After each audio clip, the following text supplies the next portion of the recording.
So what this is all about is the voting legislation that's been proposed by Republicans in the State House back in Austin. But the Democrats there in Washington, D.C. forbid the legislature from having a quorum, so you can't continue with the vote. That's where we are now, at a standoff. I want to bring in Texas Lieutenant Governor Dan Patrick. Sir, hello to you. I know you've been listening there. Can you, yes. Dana and I were watching this too, and we were reflecting on Arizona, the Supreme Court ruling from 2 weeks ago. Can these Democrats show where a voter in Texas was disenfranchised or could be disenfranchised based on this law or the laws of yesterday? Great question, Bill. The answer is no.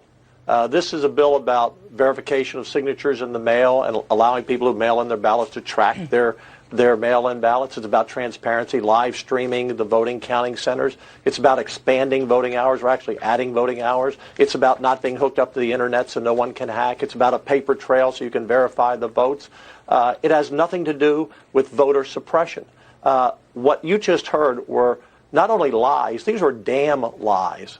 And this idea that they're fighting for Texas, give me a break. You don't run from a fight. They have a constitutional obligation when they are elected for office to show up.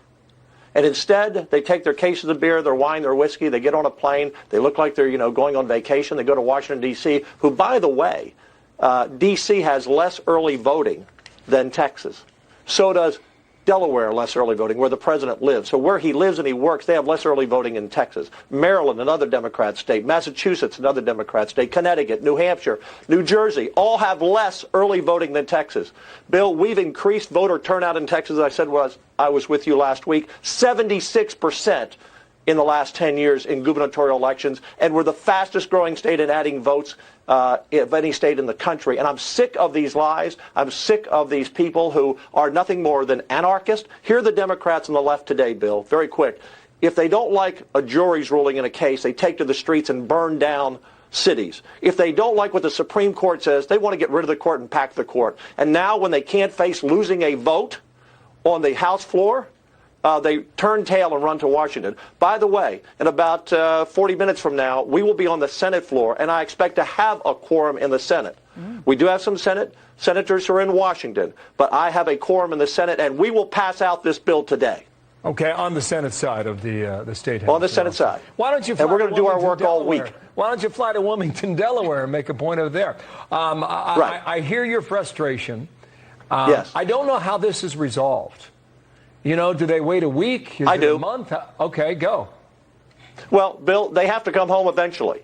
And when they come home, I believe the House will put out an order for their arrest if they don't return to the Capitol, because once they hit the ground in Texas, they can be arrested and brought back to the Capitol. At some time, they're going to have to return, whenever it is. And when it is, we're going to pass this bill out of the House. Again, we're going to do our work, Bill. There are a number of bills on the call on this special session. For example, if they don't come back, about 2,000 employees are at the risk of not getting a paycheck at the Capitol. Number two, retired teachers who are getting a 13th check, a big boost for them, aren't going to get that money. And I could go down the list of the other important bills that would be passed. Stopping boys from playing girls' sports, which parents in America don't want to have happen, and in Texas. So it's not just the voter bill. And this is just dereliction of duty. They are AWOL. It bothers me. It really bothers me down to my core for them to think they're some brave souls. If this were the Alamo, they'd have been the first people over the wall when they saw trouble coming. These people they all be voted out of office. And the independent voters in Texas are going to remember this. They may get some Democrat support in 22 in some of these races, but independent voters aren't going to forget this. The swing voters, Republicans sure as hell aren't going to forget it, and I'm not going to forget it. Thank you, sir, for your time. Who pays for the plane? Yes, sir. Who pays for the hotel? Who pays for the hotel in Washington, not a cheap city, for a year? I think the Democrats, Schumer and Pelosi, potentially, but the Democrats are footing the bill for them, and they're having fun while the Senate's going to be working today. Dan Patrick, thank you for your time. We're watching it closely. Thanks, Dana.